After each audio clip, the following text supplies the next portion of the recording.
Proposing many popular over-the-counter cold and allergy medicines be removed from store shelves. So the reason, the agency says a common ingredient they share doesn't actually work. It doesn't relieve nasal congestion. Here with everything we need to know and where we should turn for relief, NBC News medical contributor Dr. John Torres. Okay, so just so we're clear, all of this stuff has been on the shelves for decades. And Since 1976. We've been taking it, imagining that it's been working, but what the FDA is saying today is actually it never did work? It never did work, and what they want to do is they're proposing an order to go ahead and take it off the shelves. But the way it works is that because they proposed this order, they have to have a 180-day comment period. So anybody, you guys, patients, scientists, doctors, can comment until May 7th, and then come May 7th, they'll make a decision on whether to actually make an order to remove it from the shelves. What they're saying is back in 1976, studies were done differently, and looking at the studies, if they use today's standards, it would not have passed. This is oral phenylephrine, not nasal, but oral phenylephrine. Okay, so but what do we know those brands? I mean, what are they? What is that? So it is ubiquitous, and there was over $200 million worth of these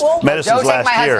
And so if but it's not all of them. If you look at some of them, they're Sudafed PE. It's the PE part, the phenylephrine, and not pseudoephedrine. It's phenylephrine, but it's only the oral phenylephrine, not the nasal one. The oral doesn't work because of the way our body metabolizes it. And so you want to be a label reader. Look on the back. It has pseudoephedrine. It has phenylephrine. Then it's not going to work. It's not dangerous. FDA's mandate is safe and effective, so it's still safe, it's just not effective. Just doesn't work. So what should folks be using instead, Dr. John? So there's a variety of things they can use. They can use nasal steroid sprays, especially if it's allergic type reactions. They can use other nasal sprays, one called oxymetazoline, but you only want to use that for 3 days. On top of that, pseudoephedrine works great.